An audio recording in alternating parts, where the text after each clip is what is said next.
Hello வணக்கம். நம்ம எஸ்கேனோட நடிப்பில் அடுத்த வெளியாட படங்கள் அப்படின்னா அமரன் SK23 அப்படிங்கிறது அஃபிஷியலாக அறிவிச்சிட்டாங்க.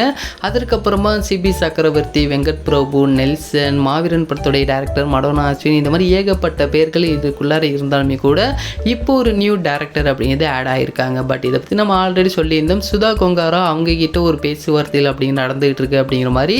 ஏன் அப்படின்னா சுதா கொங்காரா நெக்ஸ்ட் இயக்கவிருந்த புறநானூறு சூர்யா சாரை வச்சு இயக்கவிருந்தாங்க. பட் அந்த ஒரு படம் அப்படிங்கிறது இப்போ ட்ராப் ஆயிடுச்சு. அப்படின்னால நெக்ஸ்ட் அவங்க நம்ம எஸ்கேனை கூட படம் பண்ணால் நல்லா இருக்குமேன்னு சொல்லிட்டு ஒரு ஸ்டோரி அப்படின்னு சொல்லியிருந்தாங்க. இந்த ஒரு ஸ்டோரி சொன்னதுக்கு அப்புறமா நிறைய பேர் புரிஞ்சுக்கிட்டது என்ன அப்படின்னா புறநானூறு இந்த ஒரு படத்தில் நம்ம எஸ்கேனா நடிக்க போகிறாரு அப்படிங்கிற மாதிரி ஒரு மிகப்பெரிய ரூமர் அப்படிங்கிறது இப்போ பரவிட்டு இருக்கு. இது உண்மையா இல்லையா அப்படின்னு கேட்டிங்க அப்படின்னா இது உண்மை கிடையாது அப்படிமா தான் சொல்கிறாங்க. ஏன் அப்படின்னா நம்ம எஸ்கேனா கூட இப்போ ஒரு நியூ மூவி பண்ணலாம் அப்படிங்கிற ஐடியா தான் தவிர புறநானூறு படத்தில் இப்போ நம்ம எஸ்கேனா நடிப்பாரா அப்படிங்கிறது ஒரு மிகப்பெரிய கேள்வி தான். அதே மாதிரி இப்போ நம்ம எஸ்கேனா ஃபேன்ஸ் எல்லாருமே செம்ம டென்ஷனில் இருக்காங்க அப்படின்னு தான் சொல்லி ஆகணும். அதுக்கான மிகப்பெரிய ரீசன் கமல் சார் தான். ஏன்னால் அவருடைய இந்தியன் 2 படத்தை ரிலீஸ் பண்ணுறதுக்காக அவர் ஃபுல் ப்ரொமோஷனில் இருந்தாலுமே கூட இன்னொரு பக்கம் அவர் ப்ரொடியூஸ் பண்ணிட்டு இருக்கிற அமரன் படத்தோடைய ரிலீஸ் டேட் இல்லைனா அடுத்தடுத்த அப்டேட் எல்லாமே ரிலீஸ் பண்ணலாம். அதனால் இப்போ நம்மள மாதிரி தான் இந்த ஒரு படத்தோடைய டேரக்டர், மியூசிக் டைரக்டர் எல்லாருமே வெயிட் பண்ணிட்டு இருக்காங்க. மிகப்பெரிய ரீசன் அப்படின்னு இந்த கமல் சார் மட்டும்தான். என்னால் அவருடைய படத்துக்கான ப்ரொமோஷனில் அவர் இருக்காரு. ஸோ அவர் ப்ரொடியூஸ் பண்ணிட்டு இருக்கிற மற்ற மூவியெல்லாம் மறந்துட்டாருன்னு நினைக்கிறேன். ஸோ இப்போ டேரக்டர், மியூசிக் டைரக்டர் எல்லாருமே செம்ம டென்ஷனில் தான் இருக்காங்க. இப்போது இந்த ஒரு படத்தோடைய ஃபஸ்ட்டு சிங்கிளுக்காக இப்போ ஜிவி பிரகாஷ் வெயிட் பண்ணிக்கிட்டு இருக்காரு. அதே மாதிரி இந்த ஒரு படத்தோடைய ரிலீஸ் டேட்டுக்காக இந்த படத்தோடைய டேரக்டர் வெயிட் பண்ணிக்கிட்டு இருக்காரு.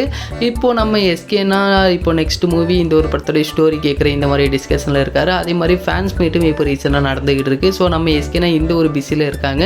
இப்போ இதெல்லாம் தாண்டி இப்போ அமரன் படத்தோடைய அப்டேட் எப்போப்பா ரிலீஸ் பண்ணுவீங்க அப்படி மாதிரி கேட்கும்போது கண்டிப்பாக இந்தியன் 2 படத்தோடைய ரிலீஸ் டேட்டுக்கு அப்புறமா இதோடைய அனௌன்ஸ்மெண்ட் அப்படிங்கிறது வந்துருங்கிற மாதிரி சொல்லியிருக்காங்க. ஏன்னால் இதோடைய அப்டேட் அப்படிங்கிறது மே எண்டில் வரும்னு சொல்லியிருந்தாங்க. அது மாதிரி ஜூன் எண்டில் வருங்கிற மாதிரி சொல்லியிருந்தாங்க. பட் ரெண்டுமே வரவே இல்லை. பட் 2 மாதத்துக்கு மேலேயே ஆக போகுது. அது சொல்லியே இப்போ நெக்ஸ்ட் இதோடைய அப்டேட் எப்போ ரிலீஸ் பண்ணுவாங்க அப்படிங்கிற ஒரு மிகப்பெரிய டென்ஷனில் நம்ம எஸ்கேனா ஃபேன்ஸும் இருக்காங்க.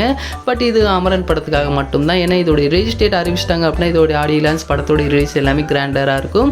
நெக்ஸ்ட் நம்ம எஸ்கேனோடைய SK23 இந்த ஒரு படத்துக்கு இந்த மாதிரி ப்ராப்ளம் அப்படின்னு சுத்தமாக கிடையாது. அதே மாதிரி நெக்ஸ்ட் மூவியான SK24 இந்த ஒரு படத்தை பேஷன் ஸ்டுடியோ அவங்க தான் தயாரிக்கிறாங்க. அதுக்கும் எந்த ஒரு ப்ராப்ளம் கிடையாது. அதற்கு நெக்ஸ்ட் மூவி AGS. ஸோ இவங்க எல்லாருமே கரெக்டான ஒரு அப்டேட் அப்படிங்கிறது கொடுத்துருவாங்க. இப்போ கமல் சார் அப்படின்னால மட்டும்தான் இப்போது எல்லாருமே பொறுத்து போயிட்டு இருக்காங்க. பட் கண்டிப்பாக அமரன் படத்துடைய அப்டேட்டை கூடியில் ரிலீஸ் பண்ணிடுவாங்க. ஸோ நம்ம இந்த அமரன் படத்துக்காக மட்டும் கொஞ்சம் வெயிட் பண்ணுவோம். கண்டிப்பாக ஒரு மிகப்பெரிய அப்டேட்டோடு வருவாங்க. இதோடைய ரிலீஸ் டேட் அப்படின்னு நம்ம ஆல்ரெடி சொல்லியிருந்த மாதிரி செப்டம்பர் 27 தான். ஸோ அது கன்ஃபார்ம்ங்கிற மாதிரி தான் சொல்கிறாங்க. ஸோ கண்டிப்பாக இதோடைய ரிலீஸ் டேட் அறிவிச்சதுக்கு அப்புறமா இதோடைய ஃபஸ்ட்டு சிங்கிள் ஒரு எனர்ஜெட்டிக்கான லவ் சாங் அப்படின்னு ரிலீஸ் பண்ண போகிறாங்க. இந்த ஒரு வீடியோ உங்களுக்கு பிடிச்சிருந்தால் ஷேர் பண்ணுங்கள், லைக் பண்ணுங்கள், மந்திரம் உங்களோட சேனலை சப்ஸ்கிரைப் பண்ணிங்க.